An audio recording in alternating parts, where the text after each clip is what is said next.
And one of them was, when I couldn't see my patients in person, we started meeting on Zoom. And one of the most painful experiences was to watch, and I'll speak for myself included, myself and my patients start to self-medicate with alcohol when they felt isolated, alone, alienated, fearful, stressed, bored, all of those things. And I thought to myself, surely we can do better than this. Our previous generations, there's such a large kind of cultural history of particularly professional men over drinking as a way to cope.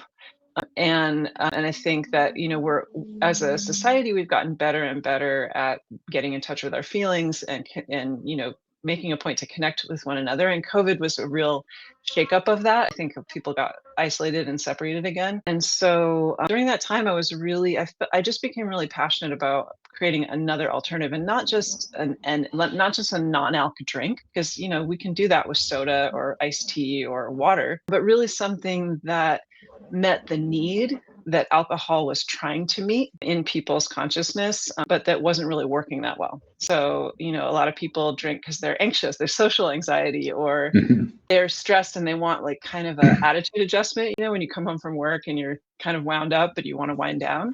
That's a perfect time when a lot of people have a glass of wine or a cocktail. So my goal, and this is where my background in phytochemistry and herbalism came in, was really working to develop a product that functioned, gave you all the sensations, like the relaxation, the mental shift, the kind of getting more in your body, more relaxed, that attitude adjustment quality, with a functional non-alcoholic. So that was the drive, and that's where it all started. But so it didn't start out as a product. It didn't start out as an intention to start a company. I had a healthcare practice, and I created these as gifts essentially for my patients first during COVID. So, and I made them as a concentrate because I could send them in the mail in a little kind of a bitters bottle. You send it in the mail easily. And I just gave it to my patients. And they're the ones who actually pushed me to start the company, because I expected that those things would not do any harm. And I knew that they would be helpful. I just had no idea how helpful until people started getting back to me. And they were like, wow, I can sleep through the night. What a way to start a product when you already have have raving fans telling you like, hey, start a product. And so that's what